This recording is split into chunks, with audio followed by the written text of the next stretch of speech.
ஓ பன்னீர்செல்வத்தை முதலமைச்சர் பதவியிலிருந்து ராஜினாமா செய்யுமாறு கூறி கையெழுத்து வாங்கி துரோகம் செய்தது டிடிவி தினகரன் குடும்பம்தான் என்று முன்னாள் அமைச்சர் திண்டுக்கல் சீனிவாசன் தெரிவித்துள்ளார். திருவாரூரில் நடைபெற்ற கூட்டத்தில் பேசிய அவர், கடவுள் அருள் எங்களுக்கு இருந்ததால் சசிகலா முதலமைச்சராக முடியாமல் 4 ஆண்டுகள் சிறை தண்டனை பெற்றார் என்றார். முதலமைச்சர் அடுத்து வரணும்னு பார்க்கும்போது நாங்களாம் எம்எல்ஏ வரணும். நம்ம அம்மா சசிகலா அம்மா அடுத்து முதலமைச்சர் எல்லாம் திட்டம் பண்ணிட்டு இருக்காங்க. நாளை மறுநாள் முதலமைச்சராக போறாங்கன்னு சொல்றாங்க. அங்க அடுத்த நாள் காலையில பார்த்தா 4 வருஷம் ஜெயிலு.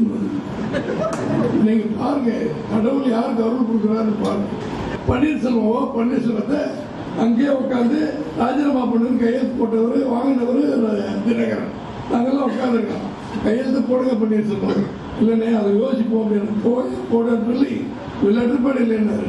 அவர் பிஏ விட்டு போய் எடுத்துட்டு சொல்லி அப்போ கையெழுத்து வைத்தார். அந்த பன்னீர்செல்வம் சொல்ற பதவி கொடுத்தவங்க துரோகம் செய்திருக்கு, உங்களுக்கு தண்டனை உண்டுங்கிறார். அதை இவருக்கு துரோகம் பண்ணது தினகரன். இவர் பதவியிலிருந்து எடுத்தது அந்த குடும்பம். நமக்கு என்ன இருக்கு துரோகம்? ஒண்ணுமே கிடையாது. உடனுக்குடன் செய்திகளை தெரிந்து கொள்ள சன் நியூஸ் பெல் ஐகானை கிளிக் பண்ணுங்க.